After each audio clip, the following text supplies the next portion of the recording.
Welcome to University with life and leadership coach Anne-Marie Chiresso. In this collection of refreshingly honest conversations, students share their stories, struggles, and successes, and educational experts provide practical and valuable information on all things university. Discover how to live fearlessly and thrive in college and beyond. Welcome to University. I am really excited to be talking to Emery Bergman today. Welcome, Emery.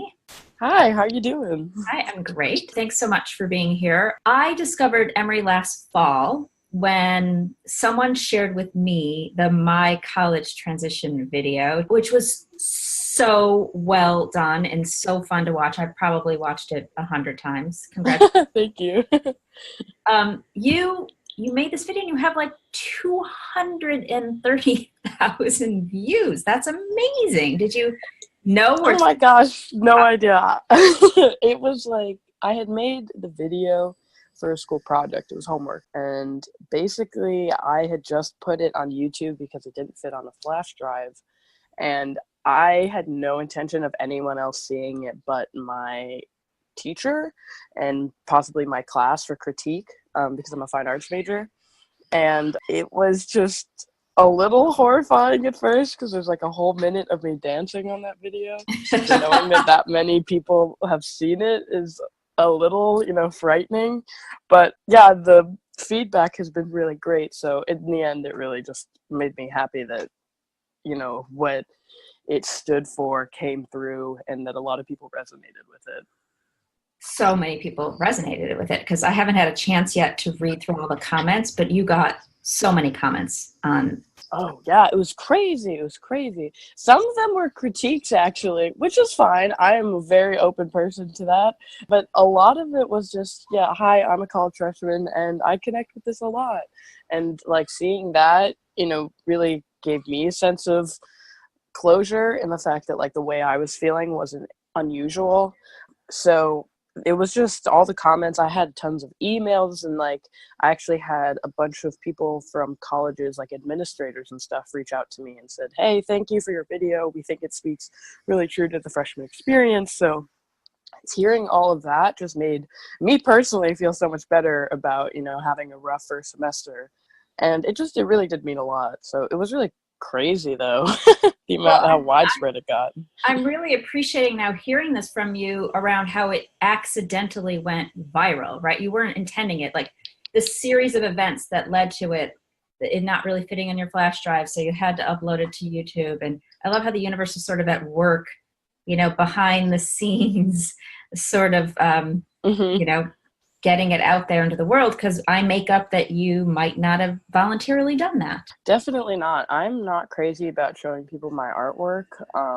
I'm very critical of myself and like my work. And also especially that video for me came from like a very vulnerable place. Like I made that video knowing that I made that video just, for myself. It was kind of like a visual diary in a way.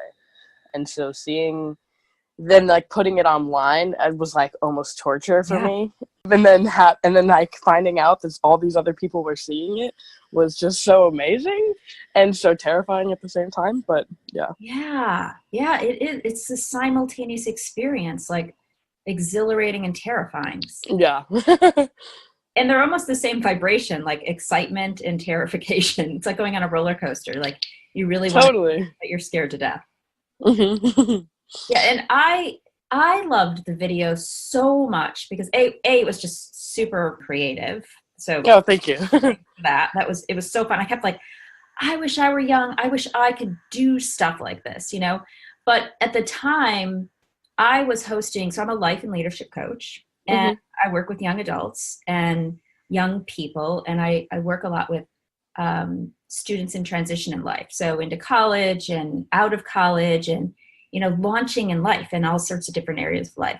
And so I was hosting my first online forum for college students at the time, and a lot of the students were freshmen, and they were dealing with these issues that you were talking about in the video, this loneliness, isolation, trying to find my people. Everyone was struggling with it. And for the first few weeks of this forum, of these meetings that we were having, people weren't necessarily sharing it. And then one student got up and said something like, well, I'm totally lonely and this sucks and I can't find my people. And then it was like House of Cards or dominoes. Like everyone started saying, well, I'm having the same experience.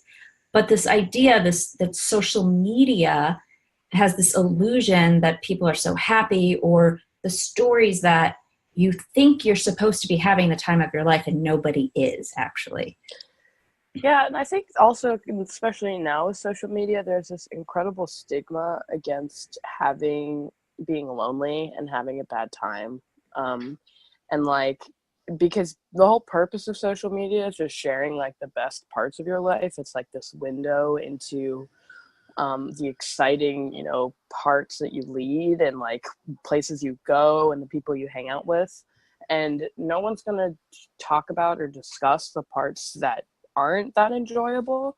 And that's like why social media is so toxic. And especially it was really affecting me during the time that I was in college, because I was super, super close with my friends from home. Like I am incredibly close with a bunch of girls, and just seeing them spending time in college, meeting new people and really enjoying their social lives, and then comparing, it just becomes a game of comparison, because you sit here and you see all the fantastic times other people are having, and then you compare it to yourself, and it just becomes this like super critical, super toxic, cycle of me turning to social media and then being disappointed in my own actions. And I think that what I really did learn from this experience is that social media is not just completely a facade, and that you really, and like, it sounds obvious when you say it out loud, but I feel like, especially in my generation, it just plays such a huge role. Like you have multiple personas, and especially online, and like online, it's like your online persona and then your own self, and like being able to separate the two from the people and the people you see, and the experiences they put online, is like, it's an active process, and it's definitely something that I've been training myself to do, to be like, hey, okay, yeah, sure, on Snapchat they look like they're having a great time, but you don't really know what kind of, like, are they actually friends with that person, was that party actually that fun?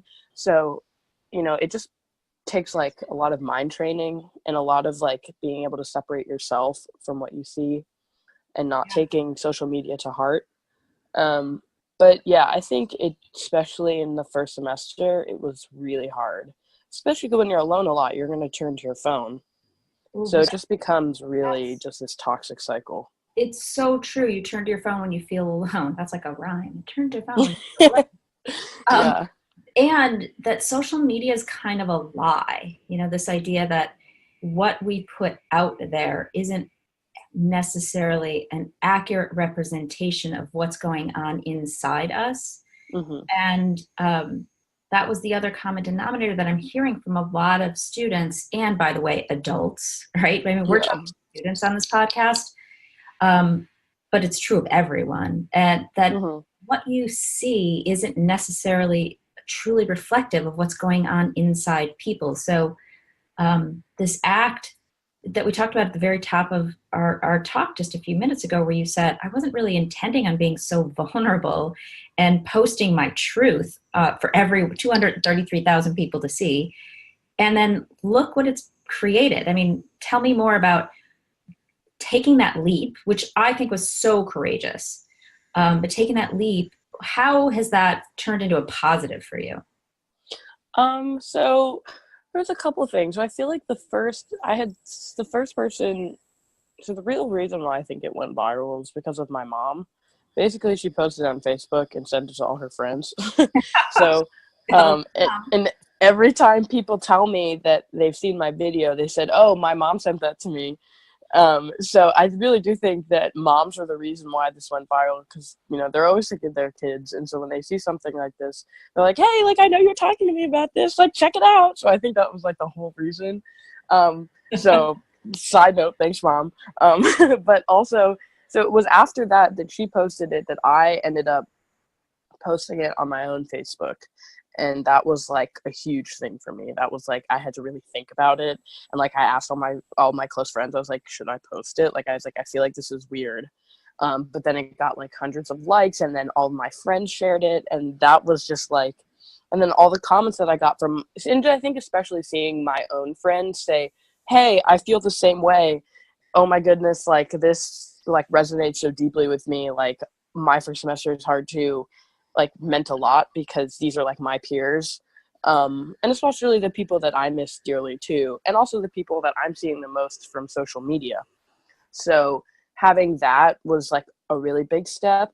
But then once it did actually get big, what was the most, I think, the most rewarding to me was when I had like people who were like administrators of colleges be like, hey, thank you for sharing this, because a lot of people don't talk about, you know, loneliness this way, and there's no glamorous way to put it, you know. And you know, as administrators, they can't be like, hey, you may be kind of lonely in your first couple weeks, because they don't want to, you know, reflect badly on the school or, you know, psych out the kids. So having that video, I had a bunch of like someone from GW was like, hey, thank you so much, because this makes it really easy and very relatable, and yet it seems kind of sad, but at the end it's hopeful. So in the grand scheme of, and like just hearing someone who like kind of had power to like change the way students feel meant a lot, because that meant, you know, they recognize it and they understand that students are going through this, and that, you know, they want to be like an agent in change. And I think that in a way, like there's no way to avoid loneliness within your first semester. It's just bound to happen. But also they can just, you know, be there for students and be like, hey, I hear you, I understand. So that like meant a lot to me to hear, I think. Yeah, but you know that you are a powerful change agent. Your willingness to be vulnerable and honest impacts, I mean, thousands of other people. Yeah. And like, do you see and get that?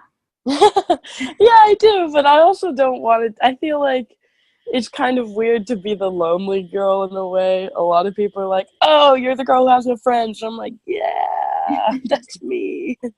So like, yeah, it definitely, I think, was very helpful for me, because now I have all these people confirming that, and now I don't feel alone in my loneliness, which is like a weird thing to say. And I understand the power of the video, but at the same time, I don't want to take credit for people, you know, like being vulnerable. Like that's something that they come to on their own and they realize, and like I'm not responsible for that, but I'm glad that it occurs.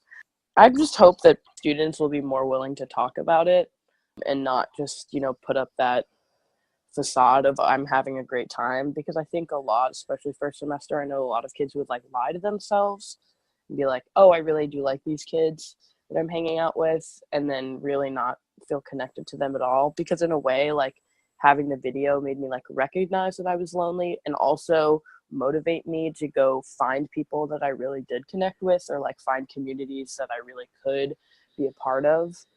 And I think that is really important, and I hope that like that's one of the things that I hope people can take from their video, that is like, it's okay to be lonely, because you learn a lot about yourself within that time.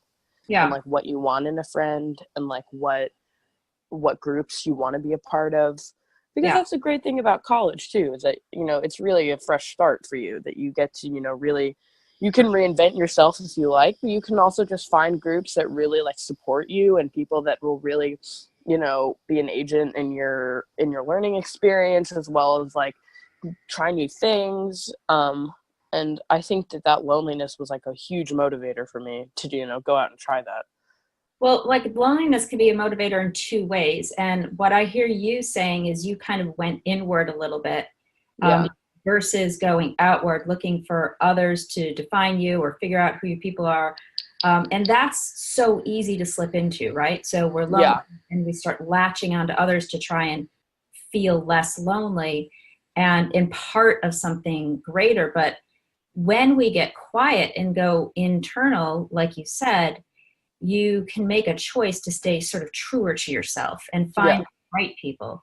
And, you know, this whole idea of like the social media thing is telling us what we think we should be experiencing or feeling. Yeah. And those shouldings, we have a saying, stop shoulding all over yourself. Because Because once you start believing that you're supposed to be having a different kind of experience, I think that's when the stress starts to come. And I want to speak to this point that you said, administrators said they can't really talk about promoting loneliness freshman year because they don't want it to reflect badly on their school or the school experience. But, what I want to do is I want to turn that whole idea upside down and start talking about it more openly, because I think when we talk about things openly, we feel less alone, we feel more a part of a community, and we're just facing the truth of what is, which is it's lonely sometimes. It just is. And by the way, it's okay to be lonely. Yeah. Yeah. And I think that was like the good thing about my video is that it just like in a way normalized that experience of just being lonely. And I'm lucky that I'm a very introspective person. So like I, took it and reflected and then, made art on it. And that was just the way that I dealt with it. I think I did definitely fall. I'm not perfect. I definitely wanted to define myself, based on the experiences I should be having. Mm-hmm. And, I wanted to have, and I'm not going to lie. I wanted to have like that fun, crazy college life. But I think after I made that video, like it helped me realize that that's not really who I am. Like I'm not this super crazy outgoing partier all the time. And I don't think I can be that person.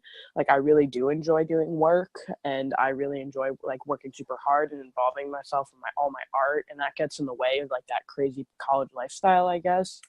So yeah, and I do think administrators can take initiative in being like, it's okay to be lonely, but I think there's like a fine line between, I think it could become bad when you say you will feel lonely, or like, because I don't want to define anyone's like one experience, like this is the way it is or will be, because I also do like people should be excited about college. I don't want them to, go in and be like, oh my God, I'm going to have no friends. This first semester is going to be awful, because I don't want people to like shut down and be like closed-minded to like all these experiences that they could have. I think that taking first, like just the general facade of college and just like the image that the media propagates, and like taking that with a grain of salt, mm-hmm. and knowing that it takes a while to get there, mm-hmm. and that like you will have that experience on your own terms, and you can define it for yourself and like make it your own, and it doesn't have to be the way the media depicts it, and that's totally okay.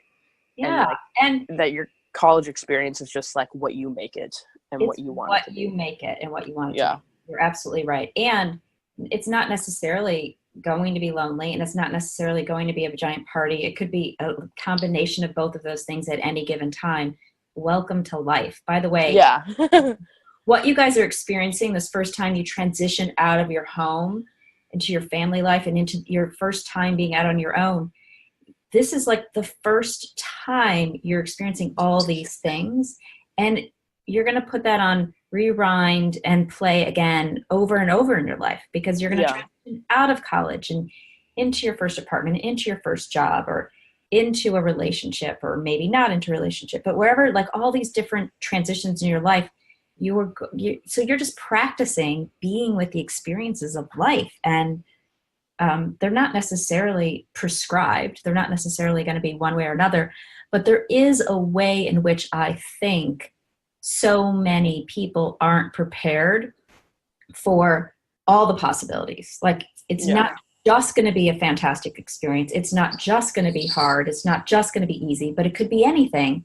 And how can you prepare yourself to be with whatever shows up, so that you remember you're resilient and you can handle anything, truly. So mm-hmm. I love that, that you name that. And I love that you point out it doesn't have to be lonely. You're inspiring to me. Thank you. Thank you. And thanks to everyone else for listening in. I hope you had as much fun listening to Emery as I did, and you found this episode of University helpful. And be sure to join us next week for inspiring stories from real people that you want to know. And remember, you're the next generation. You're in charge of changing the world. So show up and do it. Thanks for listening to University. If you like what you heard, the best compliment you can give us is to share this podcast with a friend. And be sure to leave us some stars and a favorable review at iTunes.